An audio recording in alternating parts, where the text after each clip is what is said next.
কানাডীয় পণ্যের ওপর 25% শুল্ক আরোপের ঘোষণা দিয়েছেন যুক্তরাষ্ট্রের নবনির্বাচিত প্রেসিডেন্ট ডোনাল্ড ট্রাম্প।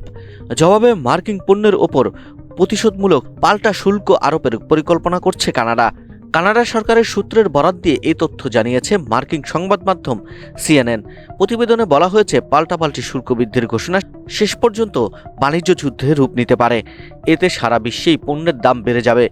সংশ্লিষ্ট সূত্রটি সিএনএনকে জানিয়েছে, কানাডা মূলত ট্রাম্পকে একটি রাজনৈতিক বার্তা দিতে চায়। তাই তারা শুল্ক আরোপের জন্য এমন সব পণ্যের তালিকা তৈরি করেছে যেগুলোর ব্যাপক প্রকার প্রভাব রয়েছে যুক্তরাষ্ট্রের অর্থনীতিতে। কানাডার তালিকায় বারবন, জ্যাক ড্যানিয়েলসের মতো অ্যালকোহলযুক্ত পানীয়র সঙ্গে বিভিন্ন আসবাবপত্র, সিরামিক, স্টিল পণ্য, কমলার রস ও পোষ্য পানির খাবারও রয়েছে বলে জানা যায়। কানাডার কয়েকজন কর্মকর্তা বলছেন, কানাডায় বিপুল পরিমাণ জ্বালানি রপ্তানি করে থাকে যুক্তরাষ্ট্র। বাণিজ্য যুদ্ধ হলে জ্বালানির ওপরেও কানাডা সরকার শুল্ক আরোপ করতে পারে। গত শুক্রবার কানাডার পররাষ্ট্রমন্ত্রী মেলানি জোলি বলেন, আমাদের প্রস্তুত থাকতে হবে। প্রেসিডেন্ট ট্রাম্পের কথা আমাদের গুরুত্বের সঙ্গে বিবেচনা করতে হবে। কানাডার পণ্যের ওপর শুল্ক আরোপ করলে এর পরিণতি কী হবে তা ট্রাম্প ও তার উপদেষ্টাদের জানা উচিত বলে হুঁশিয়ারি দেন তিনি।